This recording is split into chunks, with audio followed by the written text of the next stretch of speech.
Ngayon, bigla ba naman si Kuya Jojo, si Parang Jojo ay lumipat ng Bantay Dagat.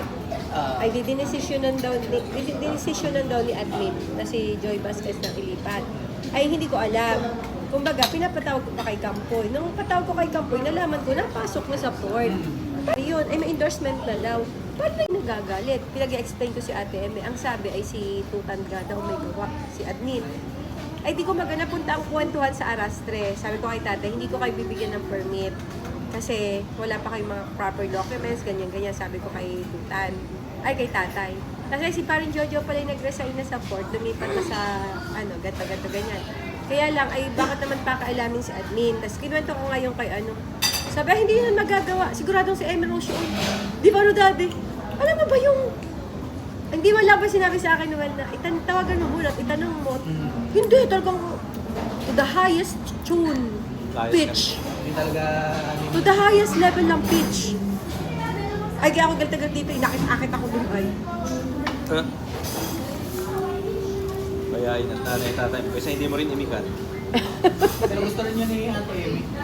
Sabi nga, Hindi sila magsama. Hiwalay niya si Kuya. ang mali kasi ni Ate Emmy, di ba, okay, lahat ng heads, i-endorse mo kung sino gusto mong ma-retain. In-endorse niya yun. Paano niya i-endorse yun? Ay, wala naman yun sa kanya. Una-una, hindi yun J.O. At ang kapangitan pa, kaya ako yung nakasign, saka si HR, sa gitna inilagay ang pangalan. Siyempre sa daming... Hindi yun under ng MGU. Ay, di may grounds talaga siyang hindi. Ay, pinatawag ko kay Kampoy, sabi ko, sige, nandyan na rin lang, ayoko rin namang mapahiya si admin. Emi lang. Ay, lang yun. Ay, si Royce nga, ay, diba? Nakaraan pa wala si...